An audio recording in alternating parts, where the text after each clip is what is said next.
আসসালামু আলাইকুম, welcome to my BCS voice. আজকে হচ্ছে আমার 60 দিনের স্টাডি চ্যালেঞ্জের 16তম দিন।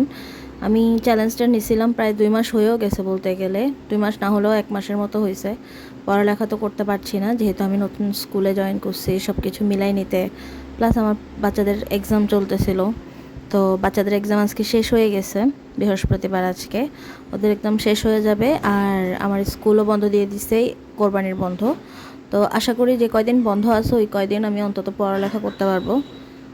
তো এই তো আজকে সকালে স্কুলে প্রোগ্রাম ছিল, তারপরে স্কুল অফ দিল। বাসায় এসে ভাবছিলাম, আজকে টিউশন ছিল না, ওদের অফ দিছিলাম, ভাবছিলাম পড়তে বসবো, কিন্তু যেহেতু বর্ষাকাল আসতেছে সামনে, বাসায় পানি উঠবে, তো কিছু মিস্ত্রিরা এসে কাজ করলো, ভাবছিলাম কাজ হয়ে যাবে দুপুরের মধ্যে। আমি এসে যেহেতু টিউশন নাই, ওদের বন্ধও দিছিলাম কাজ করানোর জন্য, ভাবছি পড়তে বসতে পারবো 5টা বা 4টার দিকে, কিন্তু পারি নাই। দুপুরে খাবার দাবারও খাইছি আমার খালামণির বাসায়, ওখান থেকে আসছি বিকাল 6টা বাজে।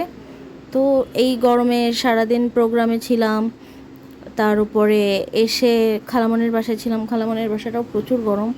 এরপরে এসে ঘরের বসার জায়গা নেই, সব এলোমেলো, ঘরের সব রুম এলোমেলো।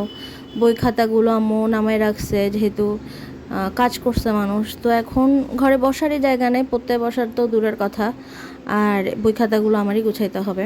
তো এগুলো হচ্ছে আমার বই, যা দ্বারা আমি প্রিপারেশন নিচ্ছি জবের। আর এগুলো হচ্ছে আমার অনার্সের 4 বছরের। আর মাস্টার্সে আমি বই কিনে নেই, শুধুমাত্র সাজেশন থেকে পড়ছিলাম। তো এখান থেকে কিছু বই আমি আলাদা করে রাখছি, যদি আমার কাজে লাগে, এনটিআরসিএস সাবজেক্টিভে যদি কাজে লাগে, এই কারণে পড়বো, একদম বের করে আলাদা করে রাখছি। যদি এমন হয় যে না কোনো কিছু বুঝতে হবে বা কিছু, তাহলে ওখান থেকে পড়বো। যেহেতু কোষ, তারপরে হিউম্যান ফিজিওলজি, এখান থেকে প্রশ্ন আসে এনটিআরসিএতে। গত বছর আমি এখান থেকে হালকা হালকা পড়ছিলাম রিটেনের জন্য, তো এই কারণে আলাদা করে রাখছি। আর এই তো সব বই খাতা গোছানো শেষ। আমি যদিও অনেক টায়ার্ড ছিলাম, কারণ সারা দিন কাজ করছি স্কুলে, তারপরে ওখান থেকে এসে আবার বাসায় এগুলো গুছাইতে আমার অনেক টাইম লাগছে। সব কিছুতে এত বালি ছিল, সব পরিষ্কার করছি, মুছছি বই খাতাগুলো, তারপরে ঘর মুছলাম। যদি আমি সব কাজ করে নেই, জাস্ট সামনের রুমটা গুছাইছি যেন পড়তে বসতে পারি।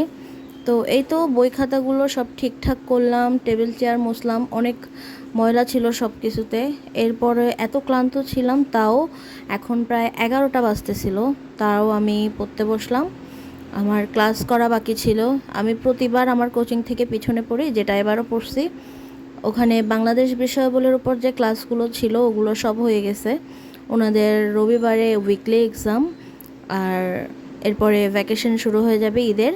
তো আমি ঠিক করছি তাহলে আমি আপাতত বাংলাদেশ বিষয়াবলীটা পড়ি। বাংলাদেশ বিষয়াবলীর ওনাদের সব কিছু যেহেতু শেষ, যে কয়টা ক্লাস আমি আগেও করি নাই, যখন আগে পড়ছি তখন, ওই কয়টা আমি আবার ক্লাস করে একটু দেখবো, তাহলে হয় কি হেল্প হয়। নয়তো বই থেকে একদম সোজা পড়া শুরু করলে কী পড়বো কী পড়বো না অত কিছু বুঝি না। যেহেতু আমার আর এই সব নিয়ে কোথাও কথাবার্তাও হয় না কারোর সাথে, কেউ বলবে বা কোনো সাজেশন দিবে ওইটা তো আমার কাছে নাই। তো আমি এখান থেকে ধারণা নিতে পারি ভালো, একবার ক্লাসটা করে ফেললে দেন পড়তে অনেক সুবিধা হয়। তো সংবিধান পড়লাম। সংবিধান এর আগেই ক্লাস করছি আমি, ফাঁকে ফাঁকে ক্লাসগুলো করে ফেলছি কয়েকটা। আর আজকে ছিল রাজনৈতিক অবস্থা ও সরকার। তো একটা 54 মিনিটের ক্লাস ছিল, ওইটাকে আমি ডাবল স্পিডে দেখে শেষ করছি। আমার শরীর এত ক্লান্ত ছিল, ক্লাস করতে করতে আমি প্রায় ঘুমাই যাচ্ছিলাম। এরপরে যতগুলো টপিক আছে বাংলাদেশ বিষয়াবলী সব কিছু একটাতে রাইট ডাউন করছি। এখান থেকে যে কয়টা শেষ হবে আমি টিক চিহ্ন দিয়ে যাব। এত লিখতে টাইম অবশ্যই নষ্ট হয়, যেমন এখানে আমার 5 মিনিট নষ্ট হয়েছে টপিকগুলো লিখতে, কিন্তু লেখা থাকলে হয় কি, যখন আমি টিক চিহ্ন দিই আমার পড়তে ভালো লাগে যে হ্যাঁ এটা শেষ হয়েছে ওইটা শেষ হয়েছে। তো ইচ্ছা যদিও করতেছিল না, তাও ক্লাস শেষ করার পর এগুলো রাইট ডাউন করে, সংবিধানের ক্লাসগুলো আমি আগে করছিলাম, তো সংবিধানের যে পার্টটুকু ওইটুকু আমার লেকচার শিট থেকে পড়া শুরু করলাম। প্রথমে তো পড়তে কষ্ট হচ্ছিল, কারণ হচ্ছে সংবিধান আমি এর আগে পড়ি নেই, আর সংবিধান মুখস্থ করা অনেক টাফ। এখানে যে ছন্দগুলো দেওয়া আছে আমাদের ক্লাসে, ছন্দ দিয়েও শেখানো হয়েছে যেন মনে রাখা যায়। তো এই ছন্দগুলো মুখস্থ করতেও আবার সেই পরিমাণে স্ট্রাগল আছে। এমনিতে তো সংবিধান মুখস্থ থাকবে না, ছন্দগুলো মুখস্থ থাকবে কি না শিওর না, যেহেতু আমি আজকে প্রথমবারের মতো পড়তেছি, আরও অনেকবার পড়তে হবে এগুলো। তাও এর আগে সংবিধান আমি যতবার ডিসাইড করছি যে সংবিধান পড়ে ফেলবো, অতবার আমি আলসেমি করে সংবিধান পড়ি নাই, তাও তো এবার পড়লাম। তো এই তো ওই দিন রাতে আর এত একটা পড়তে পারি নাই, ক্লাস করলাম একটা 54 মিনিটের, আর সংবিধান পড়লাম, জাস্ট রিডিং পড়লাম, দাগায় দাগায় হাইলাইট করলাম ইম্পর্টেন্ট বিষয়গুলো।